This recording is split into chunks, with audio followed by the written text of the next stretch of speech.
Hi, Karen from Quantum Heart Awakening. This is a reading for empaths and highly sensitive people. I lump those two groups together because so often they confront and deal with similar challenges. So, the core message today is to not confuse stability with stagnation. So often, empaths and highly sensitive people, and I'm both of those things to be clear, our core work is to learn self love and boundaries and to be consistent with those boundaries. But there's something here about being, I don't want to say stuck, but being overly comfortable in without movement, with lack of movement. Excuse me. Um, there's something about limiting potential here that is forcing us to take ownership and accountability of maybe where we're playing it a bit too safe. And that is completely understandable because so often, as empaths and highly sensitive people, we are sponges for everything around us, for other people's emotions, for energy, for noise, crowds. We take all of this energetic information, right? We don't discern whether it's coming from a person or maybe a traffic jam. We take all of this kinetic energy and it gets stored in our body if we don't know how to properly confront and release it.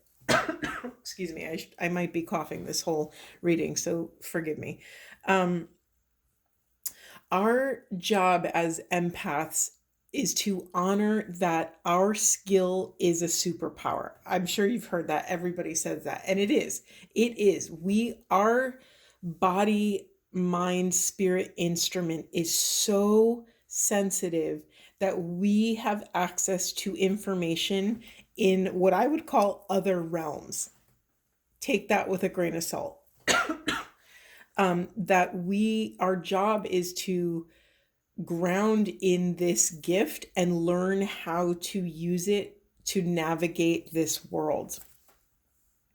So, another big thing of without this firm foundation, again, we are limiting our potential. So, we are limiting our potential. We can be held back in some sort of fear. So often with empaths, our biggest lesson is boundaries. And that is such a personal, lifelong journey. It's a moment to moment skill in developing our discernment. It takes time, it takes presence, it takes a heaping amount of self love.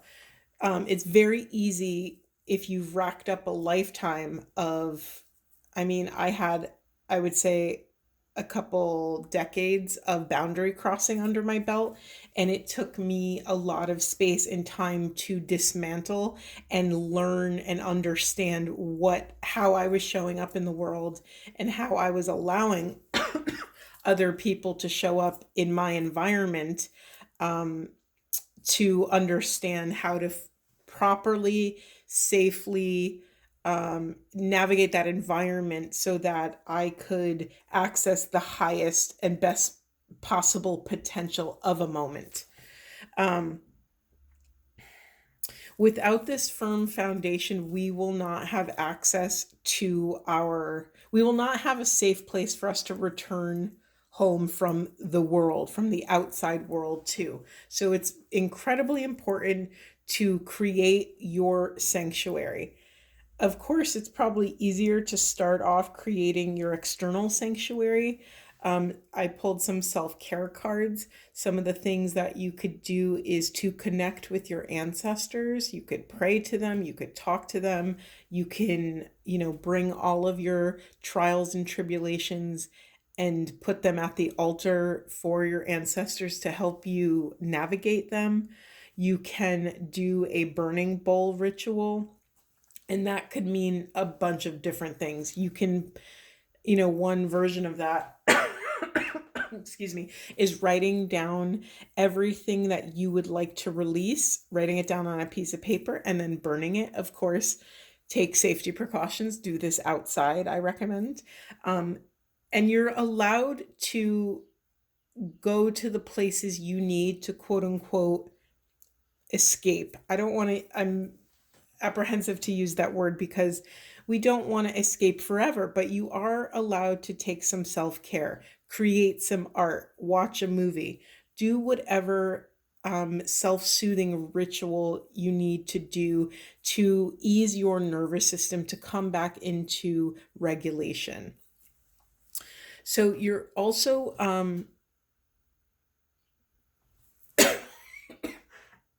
excuse me, I was just getting something.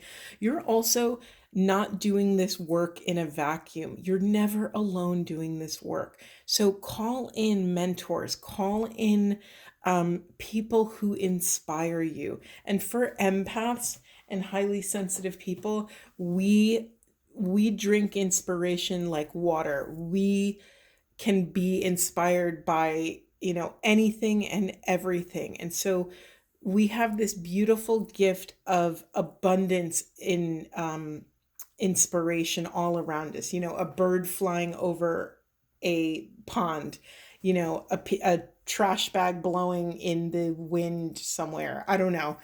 But you get the point. We have access to massive, massive support wherever and inspiration wherever we look. You're allowed to think big for your future. Sorry, I was just feeling that in my chest for a moment.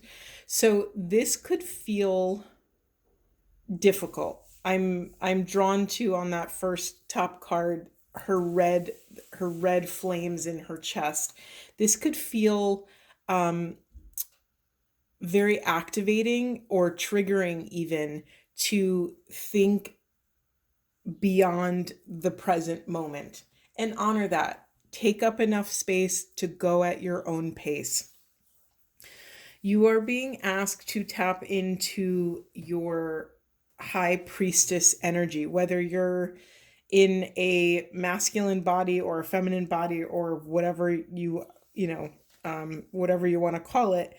Our priestess energy lies within us, and she's always working. She's always assessing. She's always putting things together, making connections.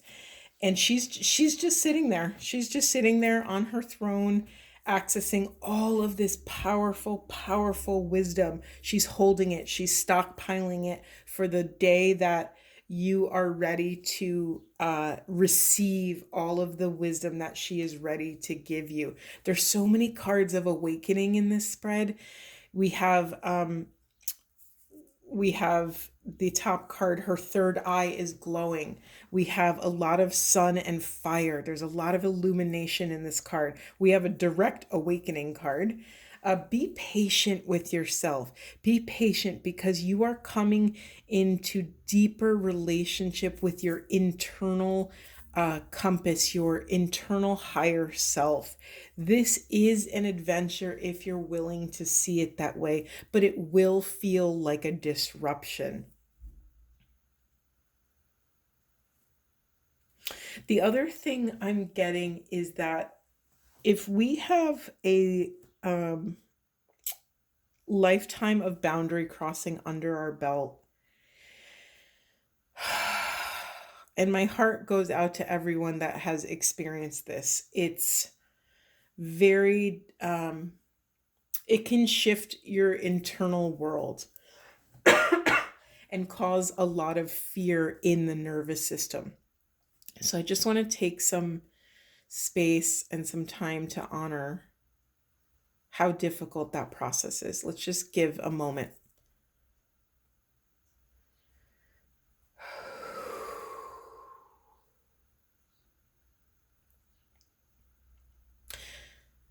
With all of that boundary crossing, it can feel like the appropriate next move could be to stay still to stay, to not take action.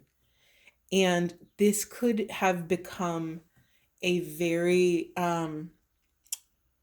consistent habit when our nervous systems tend to go out of whack. It can feel like safety to retreat and to remove self. And at times that is incredibly healthy. However, anything healthy, too much of anything can become unhealthy. So, a big message that I'm getting here, and I want to deliver it with such profound presence, love, and kindness and patience. A big message is that sometimes we need to shake things up. Sometimes we need to meet ourselves at the edge of comfort. And for someone that has a very sensitive nervous system, this can send everything out of whack. I honor that. Take the space and the time that you need to bring all of that truth and all of that love and presence with you.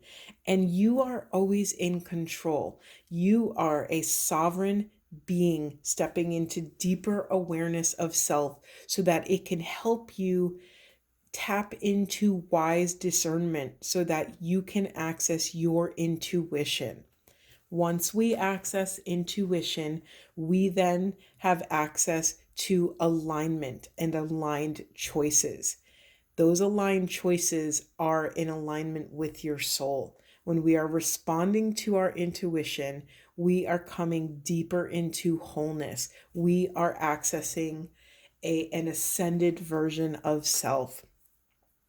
So be very kind to yourself. Offer yourself as much patience as you need to take just one step forward or even a half step forward. Movement and change are always a constant. And so something that excuse me, something that would really support us, all of us on our path, is to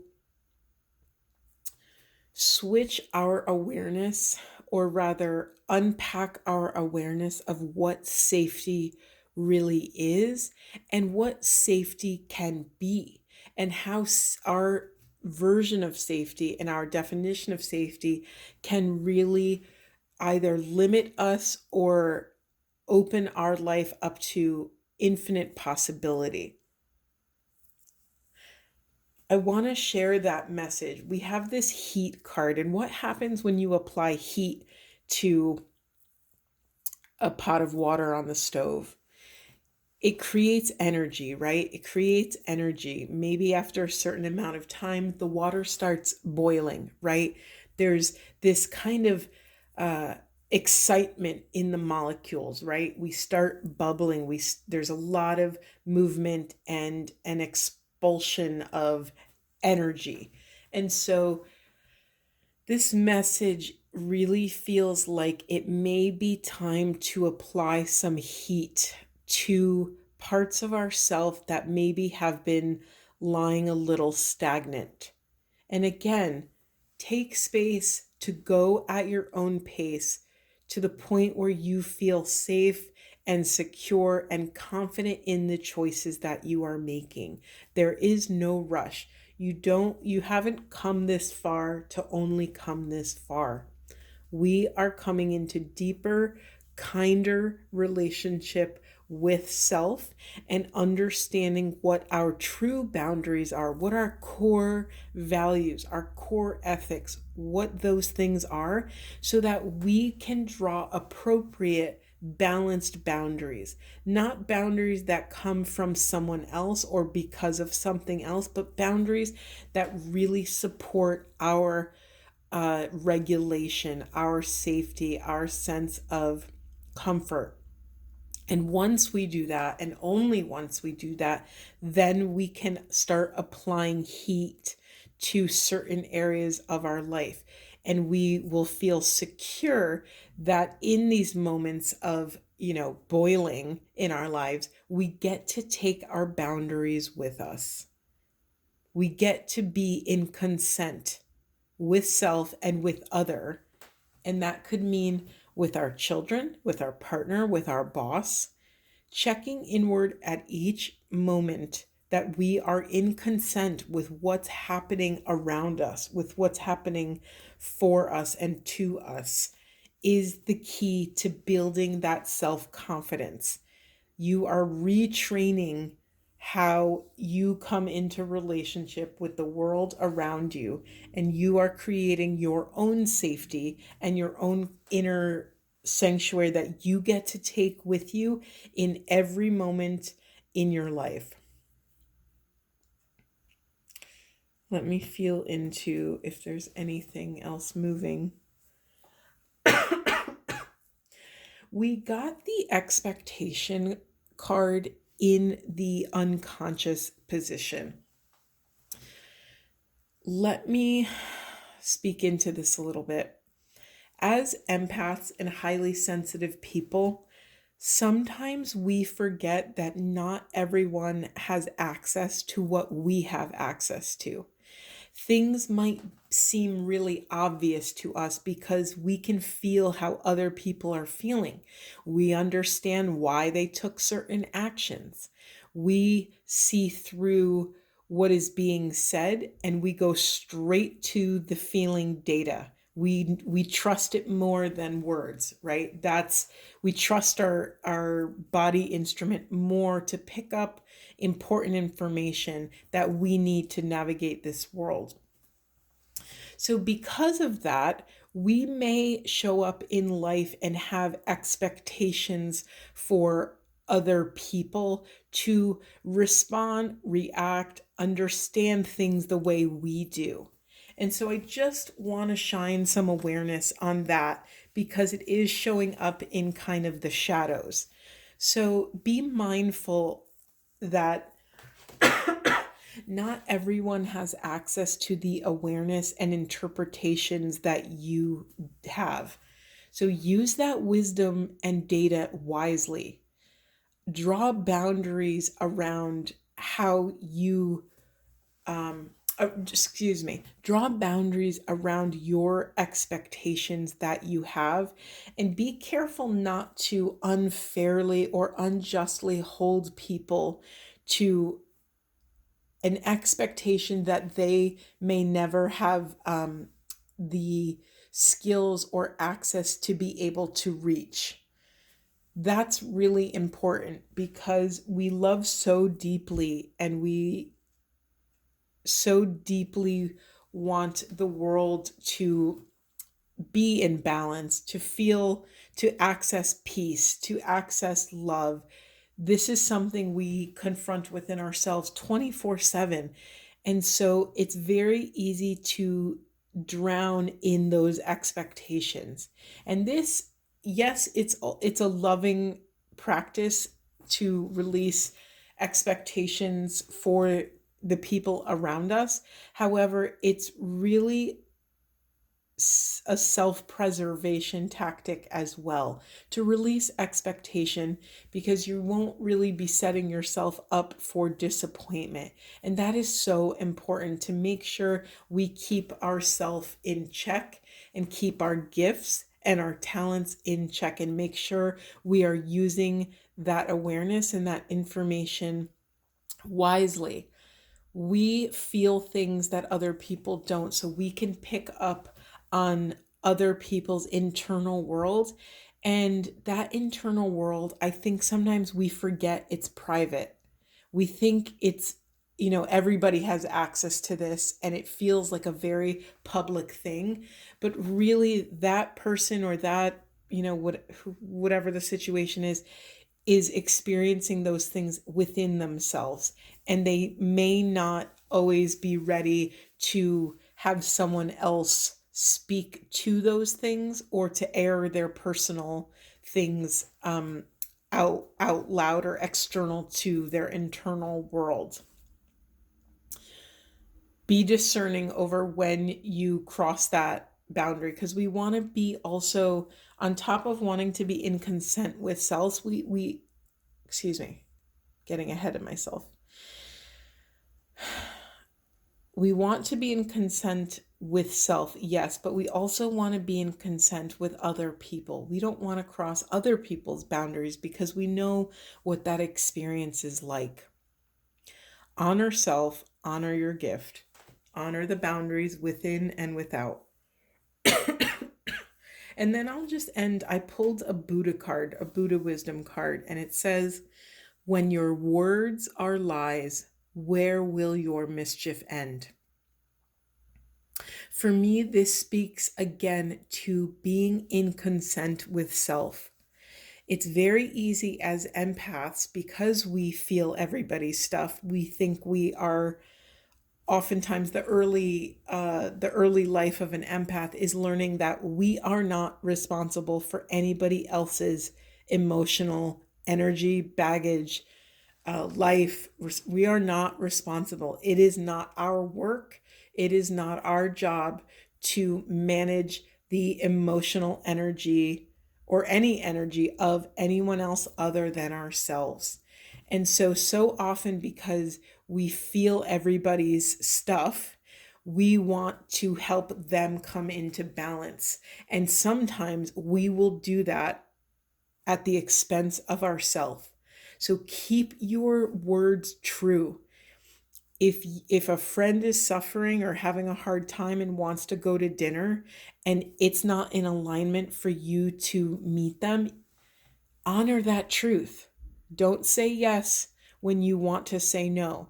That creates dissonance and fragmentation in the body. And you can see how this can fractal out. Something that small can create dissonance in our body's systems, in our energy systems, in our auric fields.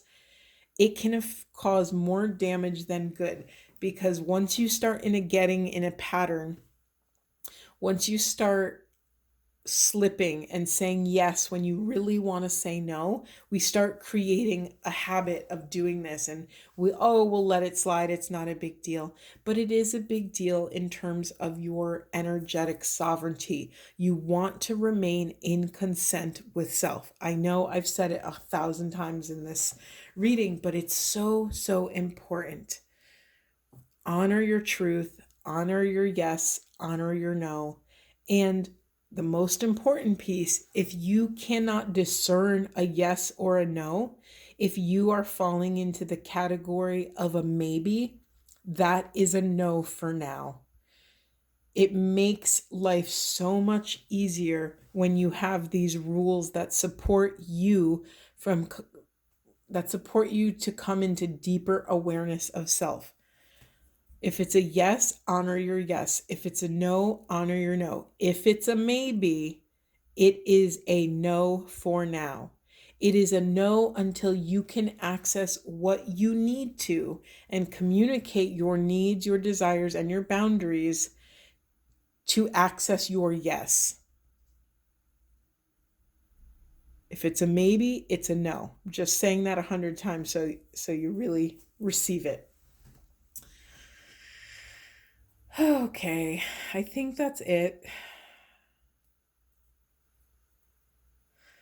So just to review, we are honoring our core, what's happening in our core. We are being consistent with checking inward with self to see where our boundary is and whether our actions are in alignment with those boundaries. And when we're ready, and only when we're ready, we are applying heat. We are pushing ourselves just a teeny tiny bit to step towards the edge of our comfort zone, to step into change and getting more comfortable with change.